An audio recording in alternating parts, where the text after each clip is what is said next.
A paz do Senhor, amados. Eu sou o pastor Adelci dos Reis. Estamos aqui para comentarmos a lição bíblica da nossa escola dominical.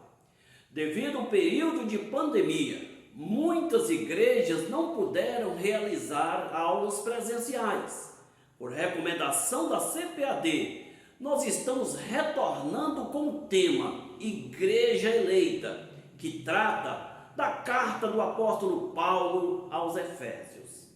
E hoje nós vamos estudar a lição 1, que tem como título Carta aos Efésios, saudação aos destinatários. Textual: a vós graça e paz da parte de Deus nosso Pai e do Senhor Jesus Cristo. Efésios capítulo 1, versículo 2. Verdade prática: a epístola aos Efésios revela o propósito eterno de Deus para a Igreja de Cristo. Amados, hoje nós vamos estudar a carta aos Efésios, a saudação aos destinatários. Nesta lição, nós estaremos realizando os aspectos introdutórios desta lição e fazendo uma abordagem do conteúdo de toda esta epístola de Paulo. O conteúdo do trimestre nos leva à adoração a Deus e também nos leva ao aperfeiçoamento da nossa vida cristã. Tópico 1, autoria e data. Ponto 1, autoria. Paulo é o autor da carta aos Efésios. Na leitura bíblica em classe, no versículo 1, nos diz: Paulo, apóstolo de Jesus Cristo. Aqui o apóstolo Paulo está fazendo a sua apresentação.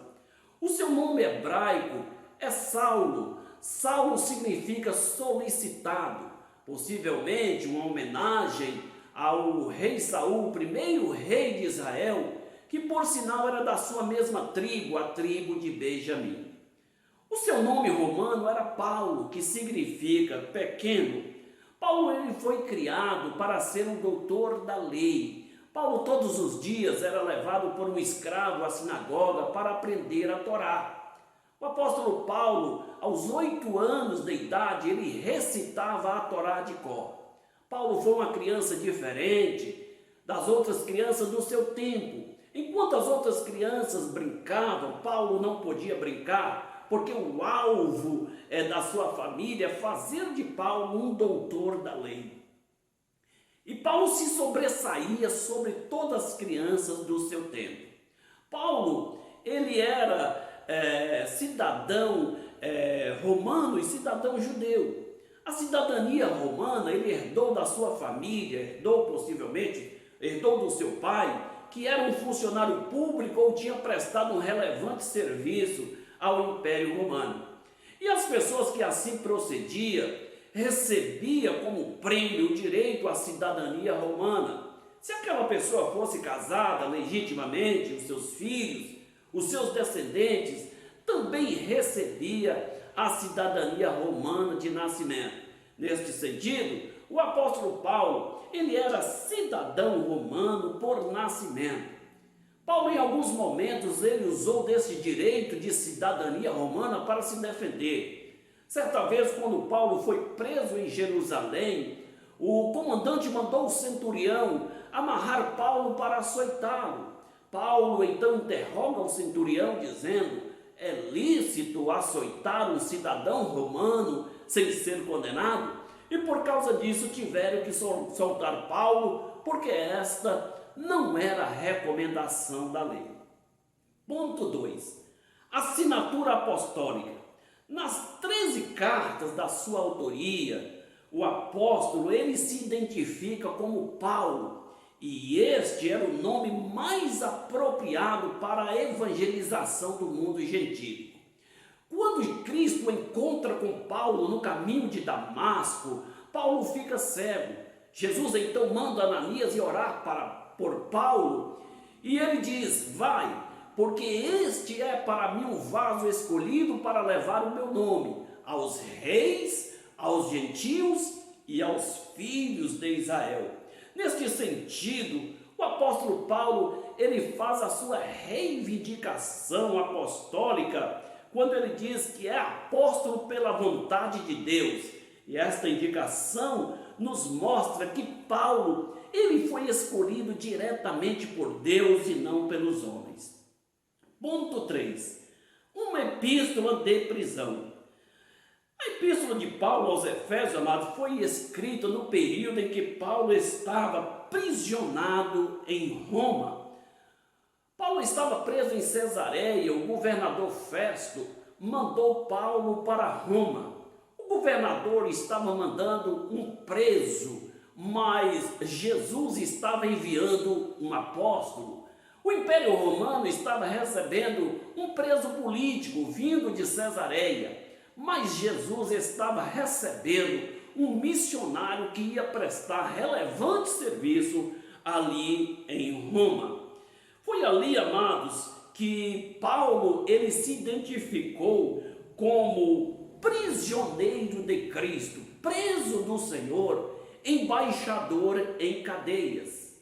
Ali em Roma, Paulo foi morar em uma casa alugada, possivelmente ali nós vemos a mão do Senhor, mas também Deus usou do direito de cidadania romana para que ele pudesse ter uma prisão domiciliar, com liberdade para pregar o Evangelho.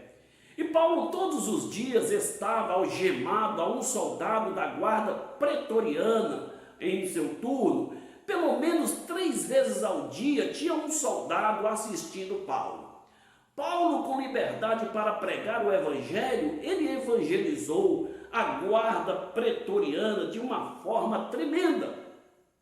Quando Paulo, escrevendo ali da prisão, a carta aos Filipenses, no capítulo 4, versículo 22, Paulo faz referência aos cristãos romanos, e ele diz: todos os santos vos saúdam, especialmente os da casa de César. O Império Romano, ou seja, a guarda pretoriana, tinha recebido a pregação de Paulo e muitos tinham se convertido ao cristianismo. Foi exatamente ali na prisão que o apóstolo Paulo ele escreve 4 cartas: a carta aos Efésios, Filipenses, Colossenses e Filemão. Estas cartas foram escritas na primeira prisão do apóstolo Paulo. Lá, alguns anos depois, ele ia ser preso novamente e escreveria a carta de 2 Timóteo. Mas aqui nós vemos os escritos de Paulo sendo realizados nesta primeira prisão. Ponto 4. Data da escrita da carta aos Efésios. Nós podemos ver que ali na prisão, Paulo ele escreveu as 4 cartas, dentre elas a carta aos Efésios. Alguns intérpretes acreditam que esta carta ela foi escrita entre o ano 61 e 62. Tópico de número 2. Destinatários. Ponto 1. A cidade de Éfeso. Éfeso significa desejável. Nós vemos que esta cidade era a sede do governo romano na província da Ásia. Éfeso era a cidade principal. Ali havia um centro do governo, com representantes do governo naquela região, que abrangia toda a área das cidades da Ásia.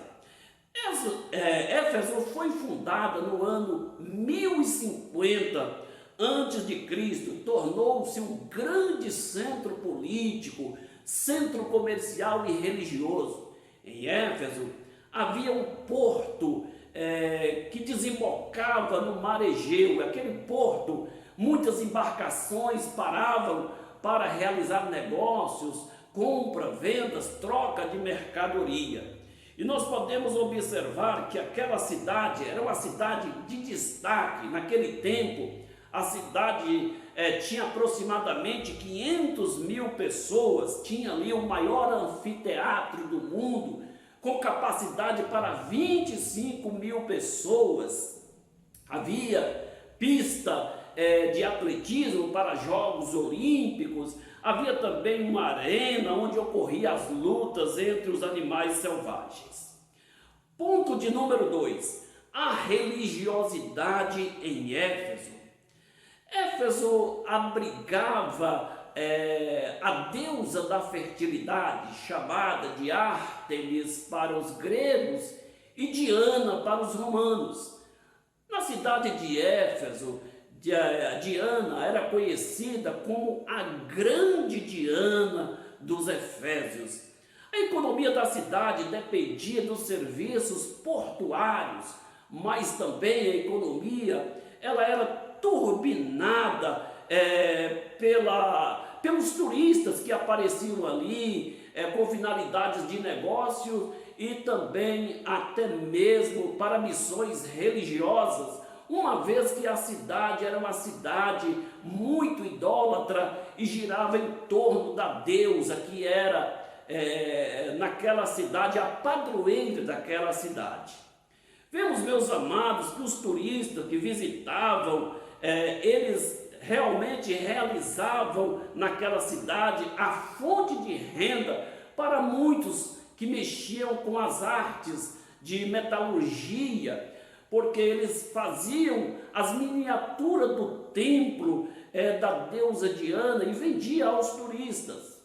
O templo da deusa Diana era considerada a 7ª maravilha do mundo antigo, demorou 220 anos para ser construído. Chamava muita atenção pela exuberância, daí então as réplicas eram confeccionadas, fabricadas e vendidas, e era a fonte de economia de muitas pessoas.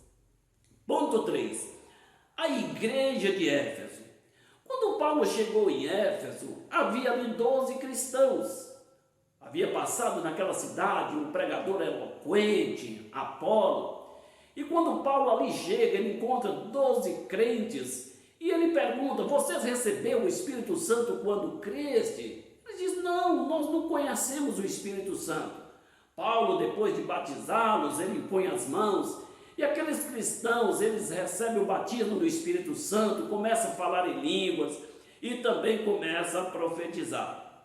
Ali naquela cidade houve grande resistência dos judeus à mensagem do apóstolo Paulo, razão pela qual ele volta toda a sua atenção para o mundo gentílico e começa a pregar aos gentios numa casa alugada ali na escola de Tirano. O evangelho se propagou de tal forma, cresceu, ficou notório naquela cidade, porque aquela cidade havia o vai e vem de pessoas vindo de todas as partes, e chamava a atenção ali a obra que Paulo realizava. Muitos ali usavam os aventais, os lenços de Paulo para curar os enfermos, para expulsar os demônios, e isto fez com que o evangelho se propagasse de uma forma especial naquele lugar, sendo levada aquela mensagem a muitos lugares da Ásia. Ponto de número 4, saudação epistolar. A saudação de Paulo na carta aos Efésios é a saudação mais breve que existe nas suas cartas apostólicas. Nós podemos ver no versículo 1, quando ele diz graça e paz da parte do Senhor Jesus Cristo. Ou seja, o versículo 2, graça e paz da parte do nosso Senhor Jesus Cristo. Veja, meus amados, aqui quando fala graça, está falando do favor imerecido de Deus. E vemos também que, a respeito dos destinatários, os intérpretes desta carta têm a indicação que esta carta era uma epístola circular, que iria circular em várias cidades ou em várias igrejas da região da Ásia Menor. Vamos para o tópico de número 3. Tópico de número 3, propósito e mensagem. Ponto 1, o propósito. A epístola do apóstolo Paulo, amados, ele não aborda nenhum problema específico, não aborda nenhum problema especial, como Paulo abordou em outras epístolas. Por exemplo, na carta aos Coríntios, o apóstolo Paulo, ele fala a respeito da imoralidade, da idolatria que havia em Corinto. Na carta aos Filipenses, o apóstolo Paulo, ele relata os conflitos internos, conflitos nos relacionamentos. Na carta aos Colossenses, o apóstolo Paulo aborda o culto aos anjos. Foi uma situação difícil de ser combatida, por sinal. Na carta aos Gálatas, a igreja da Galácia havia a dificuldade, a crise no que diz respeito à liberdade cristã, porque havia conflitos internos entre judaizantes e gentios acerca da circuncisão, e isso gerou conflitos que Paulo precisou tratar, especialmente naquela igreja. A igreja de Éfeso não tinha esses problemas, mas a igreja de Éfeso também tinha as suas particularidades. Havia os novos convertidos que vinham do mundo helênico. Quando nós falamos em mundo helênico, nós estamos falando da cultura grega, que era predominante ali em Éfeso. A cidade de Éfeso abrigava 3 culturas, especialmente 3 povos. Era composta de uma parte de gregos, de romanos e de cidadãos judeus. Então era uma cidade que havia uma mistura de raça, havia uma miscigenação grandiosa naquela cidade. Então, Paulo traz ali a mensagem aos novos convertidos que vinha do mundo helênico, o mundo helênico que trazia as suas tradições gregas. Havia muito misticismo, eles praticavam a religião pagã e muitos mistérios e magia havia em torno daquelas pessoas. E então o apóstolo Paulo começa a ajustar o passado daqueles cristãos ali com a nova realidade, porque se eles vivessem na imoralidade, teriam que mudar de posição, teriam que deixar a imoralidade. Se vivessem na embriaguez, na bebedeira, também eles teriam que remodelar a sua vida no novo estilo da vida em Cristo. Nesse sentido, o apóstolo Paulo, ele apresenta Cristo como estando acima de todas as coisas, como centro do universo, como controlando todas as coisas. Paulo ainda destaca a preocupação na comunhão. Ele destaca ainda a questão da unidade entre os judeus e os gentios. Nós vemos que este era um problema decorrente em vários lugares, até que o evangelho fosse ganhando estrutura e as pessoas fossem compreendendo a nova mensagem cristocêntrica, a mensagem centralizada em Cristo e sua igreja. Ponto de número 2, a mensagem. A mensagem, amados, a carta aos Efésios, ela girava sobre 2 pontos, sobre 2 temáticas. Ela tratava de Jesus como cabeça da igreja e a igreja como o corpo de Cristo. Jesus como cabeça da igreja relata o fato de Cristo ter realizado o sacrifício na cruz do Calvário. No Calvário, Cristo, ele reconciliou o homem com Deus. Ele reconciliou judeus e gentios, estabeleceu um novo homem e formou a igreja e colocou nesta igreja o poder do Espírito Santo. Já o corpo de Cristo era formado por todos os povos, línguas e nações, tribos, enfim, judeus e gentios estavam juntos, vivendo junto. Neste sentido, meus amados, nós podemos ver que a epístola, ela contém aqui um novo estilo de vida baseado na unidade da fé. E também esta epístola, ela apresenta regra de fé da vida na prática cristã. E assim é que Paulo ele traz um ensino dizendo para que os cristãos pudessem viver em harmonia, viver na presença do Espírito Santo e buscar um viver em santidade. Nós abordaremos esses temas no decorrer do estudo desse trimestre, porque tem grandiosas lições para nós estudarmos neste trimestre. Portanto, meus amados, que Deus possa nos abençoar e com certeza nós teremos um trimestre onde teremos muitas coisas importantes vindas da parte de Deus a ser estudada nessa epístola. Que nós possamos ter uma boa escola dominical e um bom aproveitamento. Que Deus continue nos abençoando. Amém?